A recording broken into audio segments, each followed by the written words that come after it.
Le rendez-vous du midi sur Al24 News. Mesdames, Messieurs, bienvenue pour cette édition. Voici les titres.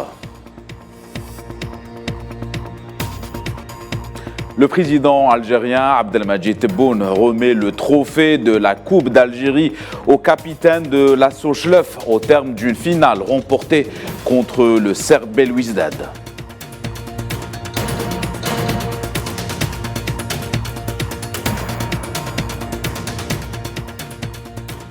Dossier du Sahara occidental, le responsable du centre d'intelligence espagnol critique le revirement de Pedro Sanchez qu'il qualifie de grave erreur. Palestine occupée, l'Algérie condamne dans les termes les plus forts les agressions barbares des sionistes contre la population palestinienne. Crise du Kosovo, les dirigeants serbes et kosovars conviés à Bruxelles pour désamorcer la crise.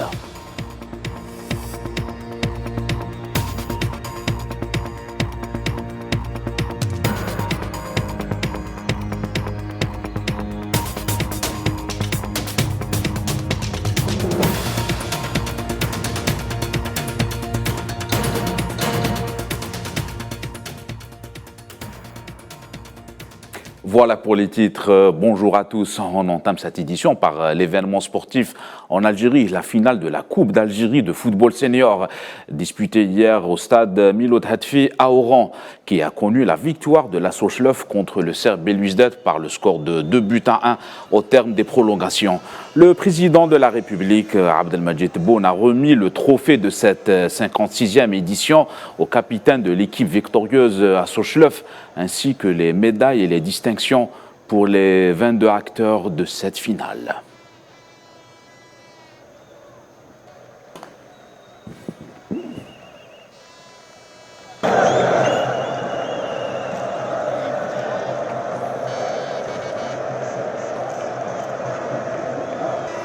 Dans l'actualité internationale, le secrétaire général des Nations Unies, Antonio Guterres, a adressé ses félicitations au président algérien Abdelmadjid Tebboune suite à l'élection du pays comme membre non permanent au Conseil de sécurité de l'ONU. Antonio Guterres a souligné que cette distinction témoigne des efforts importants consentis par l'Algérie en faveur de la paix et de la sécurité dans la région et au niveau international. Il a également salué l'attachement continu de l'Algérie aux principes et valeurs de la Charte des Nations Unies, ainsi que son engagement profond et son relâche en faveur du multilatéralisme.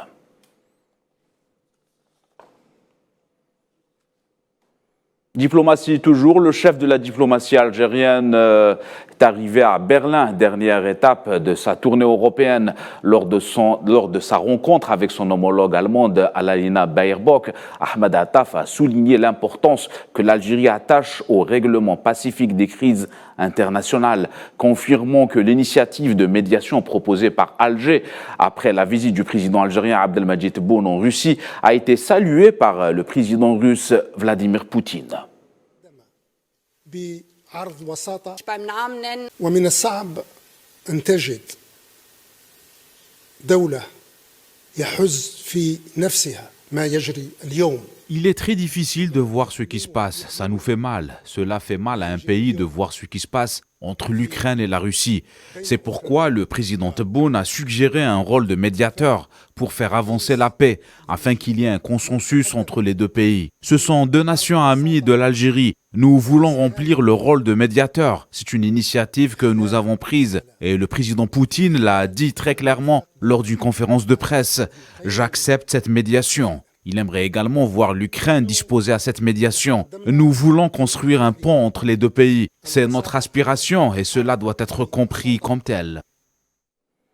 Une cinquantaine de migrants marocains sont portés disparus depuis plus de 10 jours au large du sud du Maroc après avoir tenté de rallier l'Espagne à bord d'une embarcation clandestine. Dans un communiqué, l'Association marocaine des droits humains a appelé les autorités à enquêter et à intervenir immédiatement pour révéler le sort de ces jeunes.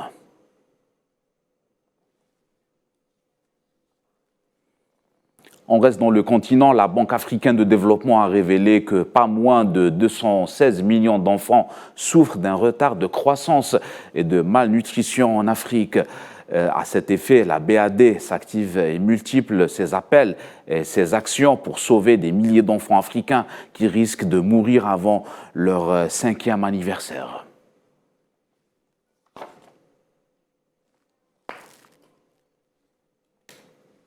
Actualité continentale toujours, les autorités éthiopiennes se préparent à lancer la 4e phase de remplissage du réservoir de son méga barrage de la Renaissance au niveau du Nil Bleu, le grand barrage d'une valeur de 4,2 milliards de dollars. Le barrage en question est au centre d'un conflit régional depuis que l'Éthiopie a lancé ses travaux en 2011.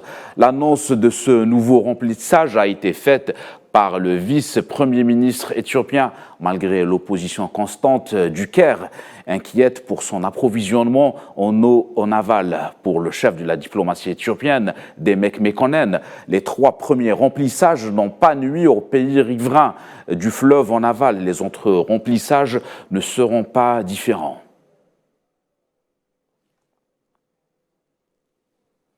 Lors d'une conférence animée à Barcelone sur le thème géopolitique en temps de grande rivalité, le diplomate et ancien directeur du Centre national d'intelligence espagnol, Jorge Descalar, a sévèrement critiqué le revirement du Premier ministre Pedro Sánchez sur la question du Sahara occidental, le qualifiant de très grave erreur et de décision désavantageuse à tout point de vue.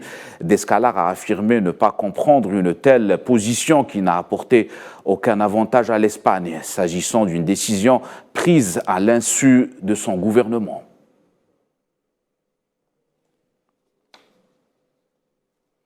Situation dans les territoires occupés de la Palestine et dans un contexte d'escalade menée par les forces sionistes.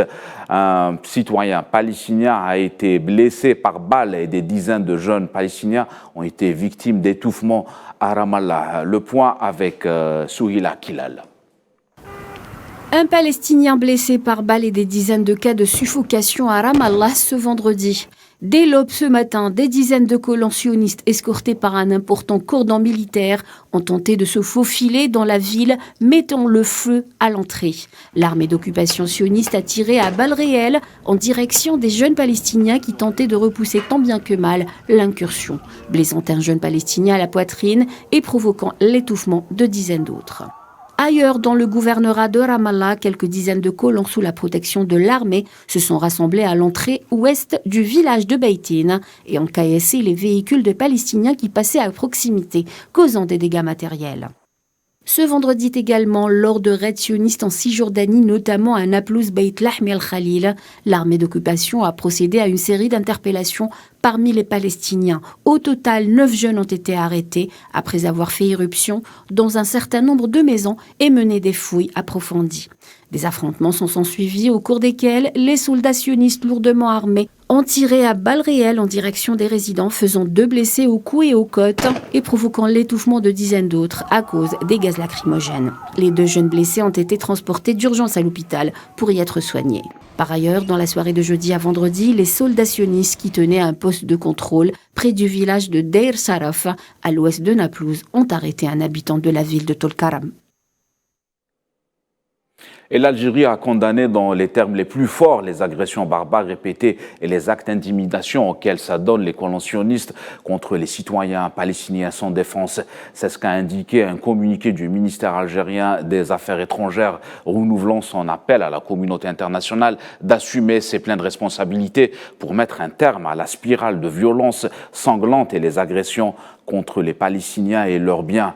L'Algérie réitère son entière solidarité et sa position de principe soutenant le peuple palestinien pour le recouvrement de tous ses droits légitimes et inaliénables.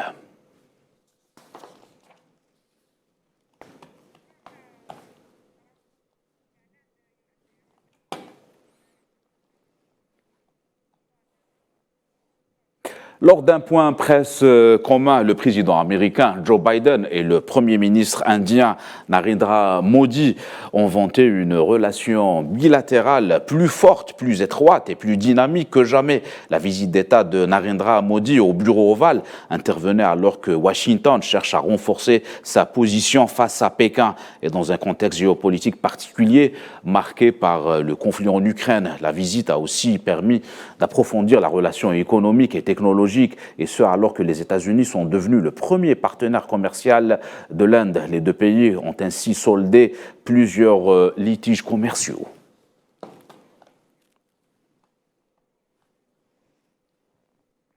Nous vous le disions en titre, l'Union européenne a de nouveau demandé l'organisation de nouvelles élections municipales dans le nord du Kosovo au cours d'une difficile réunion avec les dirigeants serbes et kosovars convoqués pour une réunion de crise à Bruxelles. Le président serbe Aleksandar Vučić et le premier ministre du Kosovo Albin Kurti ont rencontré séparément le chef de la diplomatie européenne Josep Borrell.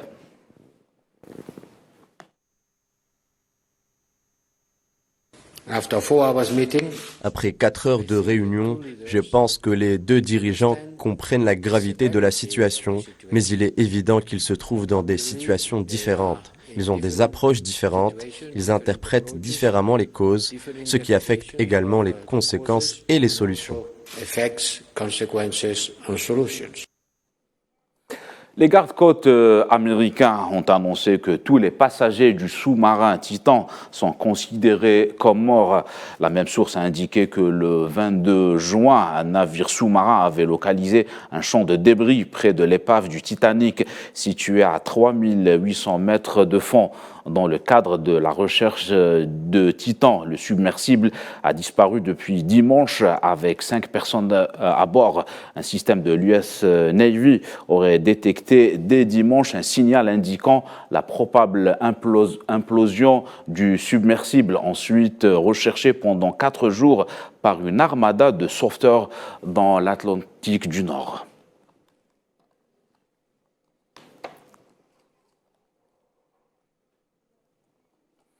Les dirigeants du monde entier ont afflué à Paris pour le sommet du nouveau pacte financier mondial, un sommet qui se veut la base d'un nouveau départ à bien des égards, lutte contre le changement climatique et l'endettement et le rééquilibrage des rapports nord-sud. Les détails avec Safwan Ben Sabri. Réformer le système financier international, définir un partenariat financier plus équilibré entre le Sud et le Nord, tels sont les slogans des organisateurs qui traduisent une ambition de taille. Paris accueille le sommet pour le nouveau pacte financier mondial. L'idée est née au dernier sommet de la COP27 en Égypte. Plusieurs axes seront à l'ordre du jour, le climat, l'endettement des pays du Sud vis-à-vis du Nord et la mise en place de banques multilatérales de développement, entre autres. Autre préoccupation majeure, notamment pour les pays du Sud, la problématique de la dette qui devient source de crise financière et économique dans plusieurs nations, à l'instar de l'Argentine ou du Liban. Écoutez, retarder le traitement de la dette nuit à la fois aux créanciers et aux débiteurs. La communauté internationale doit s'unir pour soutenir les pays qui sont actuellement en crise, et cela est pour moi une priorité absolue. Janet. L'enjeu est cependant plus large. Le système financier international est pour beaucoup devenu obsolète. Les organismes financiers internationaux tels que la Banque mondiale ou le FMI sont jugés de plus en plus inadaptés aux besoins des pays du Sud. L'architecture de la finance internationale actuelle est issue des accords de Bretton Woods de 1944. La priorité était alors la reconstruction de l'Europe. 79 ans plus tard, de nouveaux défis ont émergé et des pays désormais indépendants exigent d'être pris en considération. C'est la fin de cette édition. Prochain rendez-vous à 19h. L'actualité continue sur Al 24 News. Excellent après-midi à tous.